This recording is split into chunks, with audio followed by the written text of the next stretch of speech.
Hi, my friends. Today I want to present you a new story. Enjoy watching it. The day Jeffrey collapsed was like any other. At least, it started that way. The morning sun streamed through the kitchen window, casting a warm glow on our little breakfast nook. Jeffrey was sipping his coffee, engrossed in the newspaper, while I fussed over the last touches of our breakfast. His laughter echoed through the room as he read aloud some ridiculous horoscope predictions. But then, just as quickly as it began, his laughter stopped. "Jeffrey," I called, turning to see him gripping the edge of the table, his face ashen. The newspaper crumpled under his hands as he struggled to stand. My heart pounded in my chest, a cold fear seeping into my veins. He tried to say something, but his voice was barely a whisper. "Hillary, I can't breathe." Time seemed to slow as I rushed to his side. He was sweating profusely, his breath coming in shallow gasps. The sight of him, usually so strong and full of life, now so vulnerable, terrified me. I grabbed my phone with trembling hands and dialed 911, my voice cracking as I explained the situation. "Stay with me, Jeffrey," I pleaded, clutching his hand. His eyes met mine, wide with fear and confusion. "The ambulance is on its way, okay? Just hold on." Minutes felt like hours as we waited.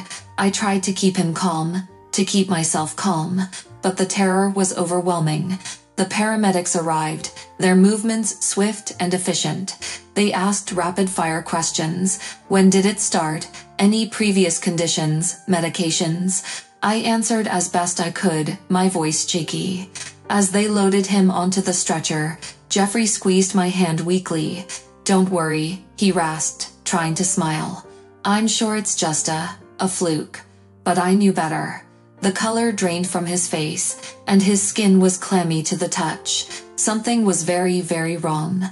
At the hospital, the sterile smell and harsh lights only heightened my anxiety.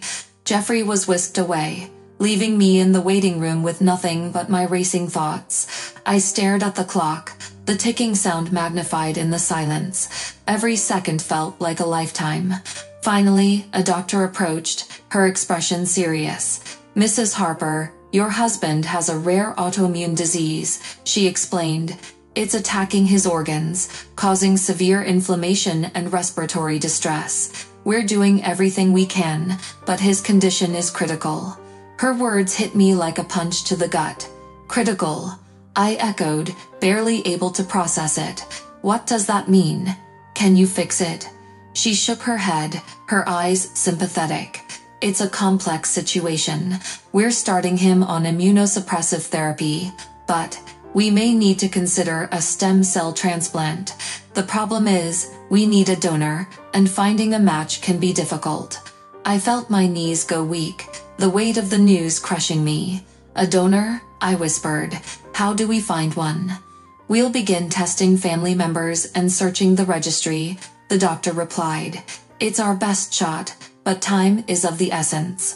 Jeffrey was moved to the intensive care unit, hooked up to machines that monitored every vital sign. The steady beeping of the heart monitor was both a comfort and a source of constant anxiety. I sat by his bedside, watching the rhythmic rise and fall of his chest, willing him to fight. He was barely conscious, his eyes fluttering open now and then. Each time they did, I forced a smile, though tears threatened to spill over. "You're going to be okay," I whispered, brushing a stray hair from his forehead. "We're going to get through this, together." He managed a faint smile, squeezing my hand. "I know," he murmured, "but if something happens, you have to promise me. You'll keep living." "Don't talk like that," I choked out. "You're not going anywhere." His grip tightened slightly. "Promise me, Hillary. Please." I nodded, unable to speak. The reality of the situation was setting in, a cold, hard truth that I wasn't ready to face. The love of my life was slipping away, and there was nothing I could do but hope and pray that a miracle would come our way. After weeks of uncertainty and fear, a turning point finally came. The new treatment regimen, though experimental, began to show signs of success. Jeffrey's body responded to the medication, and the immune system attacks gradually subsided.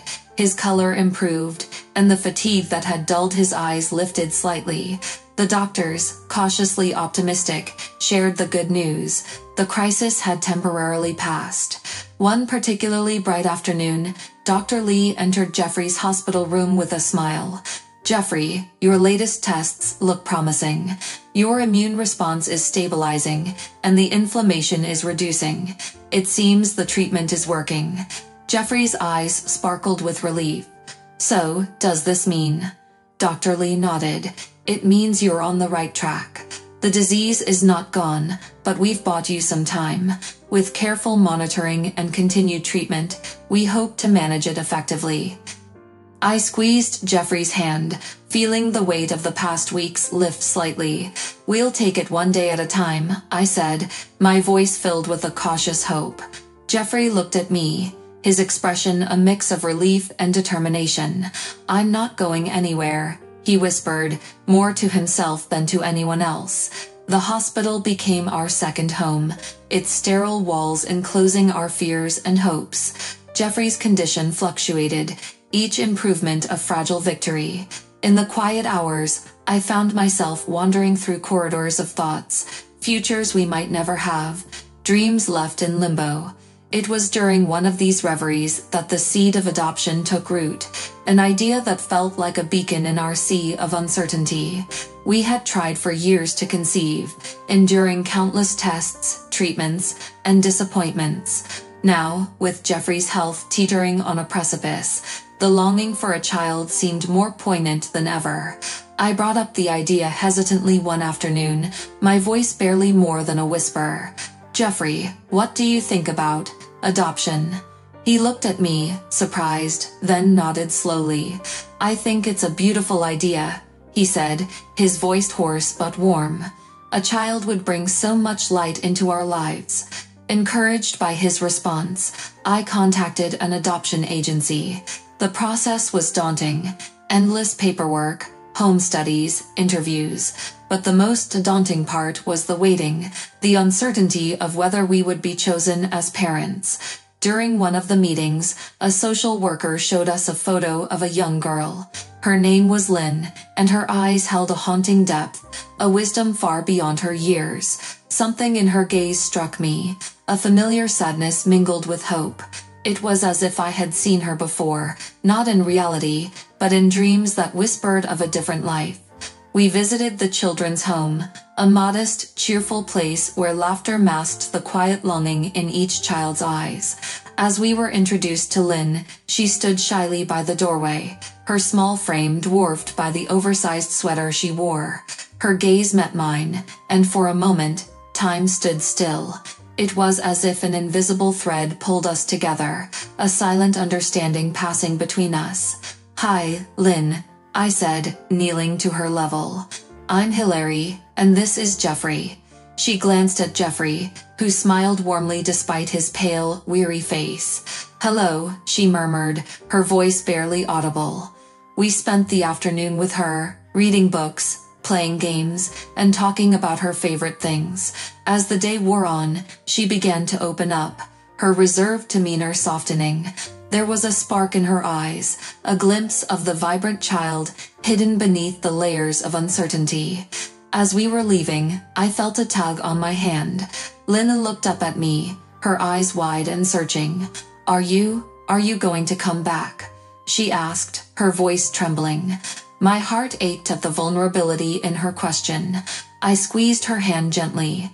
"Yes, Lynn, we want to be a family with you." The words hung in the air, filled with promise and a flicker of hope. As we walked back to the car, Jeffrey turned to me, his expression thoughtful. "She feels like she's already a part of us, doesn't she?" I nodded, tears welling in my eyes. "Yes, she does." That night, I dreamed of a future filled with laughter, of Lynn's bright smile lighting up our home. It felt right, a path illuminated in the darkness of our current struggles. The next steps were a blur of meetings and legal formalities. There were moments of doubt and fear. What if Lynn didn't adjust well? What if we couldn't give her the stability she needed? but each time those fears surfaced, I remembered the way she had looked at us, the fragile hope in her eyes, and I knew we had to try. Jeffrey and I prepared our home, creating a space for Lynn filled with soft colors and comforting toys. We wanted her to feel safe, loved, and welcomed. The day we brought her home, she clung to her small suitcase, looking around with a mixture of wonder and apprehension. As she stepped inside, she paused, then smiled, a small tentative smile, but a smile nonetheless. "This is your home now, Lynn," I said softly, bending down to hug her. "And we're your family." Jeffrey, standing behind us, placed a gentle hand on her shoulder. "Welcome home, sweetheart." It was a beginning, uncertain, filled with challenges, but also with the promise of love and new beginnings. As we settled into our new life, I felt a growing sense of purpose. Lynn had entered our lives at a moment of great uncertainty, bringing with her a spark of hope. And in that spark, I saw the potential for healing, not just for Jeffrey and me, but for all of us as a new, unexpected family. Lynn settled into our home with the cautious optimism of a child who had learned not to expect too much. There was joy in small things, a new book, a colorful blanket, the warmth of a home-cooked meal. But there were also shadows, moments when she seemed to retreat into herself, lost in thoughts too heavy for someone so young. It was during one of these quiet evenings, as we sat together on the living room couch, that I felt compelled to ask about her past. "Lynn, do you want to talk about where you came from? Your life before?" I asked gently, not wanting to push her but needing to understand the weight she carried. She hesitated, her small hands clasped tightly in her lap.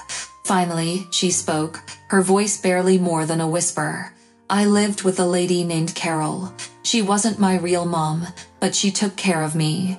Jeffrey and I exchanged a glance, encouraging her to continue. Lynn took a deep breath, her eyes staring into a distant past. "Carol was nice sometimes, but she was sick a lot. She'd get mad and hurt me," she admitted, her voice trembling slightly. "When she was mad, she'd call Leonard, and he'd take me away for a while." "Leonard?" Jeffrey asked, frowning in concern. "Who's Leonard?" Lynn shrugged, fiddling with a loose thread on her sweater. "He's just a man. He said he was a friend of Carol's. He'd let me stay with him when things got bad at home. He always had lots of books and would read to me. But then one day, he took me to the children's home and said he couldn't take care of me anymore." The room felt colder, the air heavy with the weight of her words. My heart ached at the thought of Lynn, so small and vulnerable, caught in a world of uncertainty and instability. "Did you ever see your real mom or dad?" I asked softly. Lynn shook her head. "Carol said my mom was not okay. She was sick too. I never met my dad." There was a long pause, the silence filled with the unspoken pain of abandonment and loss. I reached out, pulling Lynn into a gentle embrace. "You're safe now, Lynn. We're here for you," I murmured, feeling the slight tension in her body as she tried to hold back tears. Jeffrey knelt in front of us, his eyes soft with compassion. "We're your family now, Lynn. We love you, and we'll always take care of you," he promised, his voice steady and reassuring. Lynn sniffled, wiping her eyes with the back of her hand. "Thank you," she whispered, looking at both of us with a mixture of gratitude and lingering doubt. It was clear that trust would take time, that her wounds ran deep. Over the next few days, we learned more about her life with Carol. It became evident that Carol's illness was more than just physical. She struggled with addiction, a battle that left Lynn in a precarious and often dangerous situation. Leonard, though not legally bound to care for her, had stepped in to protect her when he could, but his own limitations eventually led him to leave Lynn at the children's home, a decision made out of what he believed was necessity. As Lynn's story unfolded, I felt a surge of determination to make our home a place of healing and love for her. I wanted to erase the fear in her eyes, replace it with the security and joy of a stable family. It wasn't going to be easy. Her past had left scars, both seen and unseen. But with each passing day, as she grew more comfortable and began to trust us a little more, I knew we were on the right path. Jeffrey and I spent evenings talking about ways to help Lynn adjust, consulting with child psychologists, and reading up on trauma and attachment. We wanted to give her the best chance at a happy, normal life. Yet, as we delved deeper into her history, a nagging question persisted. Who was Leonard, really? And why had he taken such an interest in Lynn's well-being? The answers to these questions, we would soon discover, were more intertwined with our lives than we could have ever imagined. The days passed with a rhythm of cautious optimism. Lynn was settling in, her guarded heart slowly opening to us. We continued to delve into her past, trying to understand the full extent of what she had endured. Our investigation into Carol's background led us to an unexpected revelation. Leonard's identity was more significant than we had imagined. It was an unassuming Saturday afternoon when the truth began to unravel. Jeffrey and I sat at the kitchen table, sifting through old papers and records we had managed to obtain from the children's home. Among them was a faded photograph of a younger Lynn, standing next to a man who looked vaguely familiar. Jeffrey held the photo, his brow furrowing as he scrutinized the man's face. "I can't shake the feeling that I know him," he murmured, more to himself than to me. He leaned back in his chair, rubbing his temples as if trying to massage a memory to the surface. "There's something." I looked over his shoulder at the picture, the man's kind eyes and warm smile striking a chord. "Who do you think he is?" I asked, curious and a bit anxious. Jeffrey's eyes widened suddenly, his breath catching in his throat. "Oh my God," he whispered, his voice thick with disbelief. He placed the photo gently on the table, staring at it as if it held a piece of his past. "It's Leonard, my brother." The room felt like it had shrunk, the air thick with the gravity of his words. "Leonard, your brother," I repeated, stunned. Jeffrey had rarely spoken of his estranged sibling, a man who had drifted away from the family years ago, lost in the chaos of his own life choices. Jeffrey nodded, his face pale. "I can't believe it.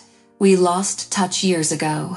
He had a lot of problems, and eventually, we just lost each other."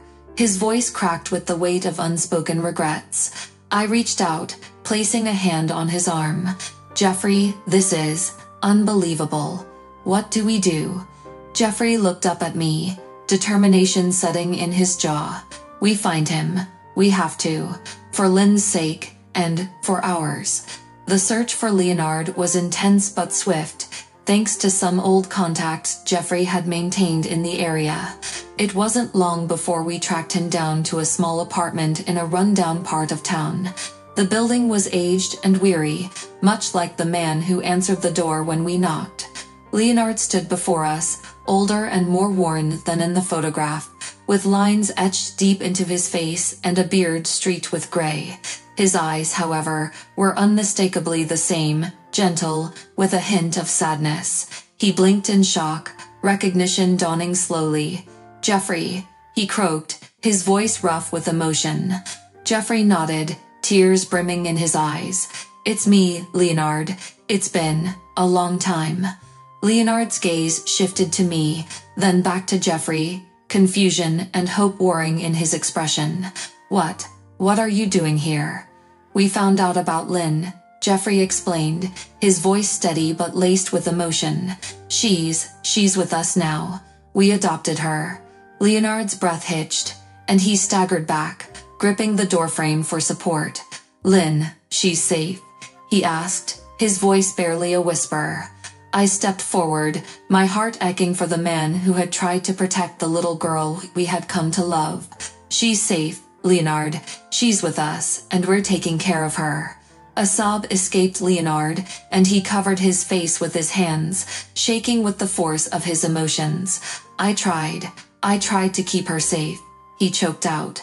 but I couldn't give her what she needed. I thought I was doing the right thing by leaving her at the children's home. Jeffrey reached out, pulling his brother into a tight embrace.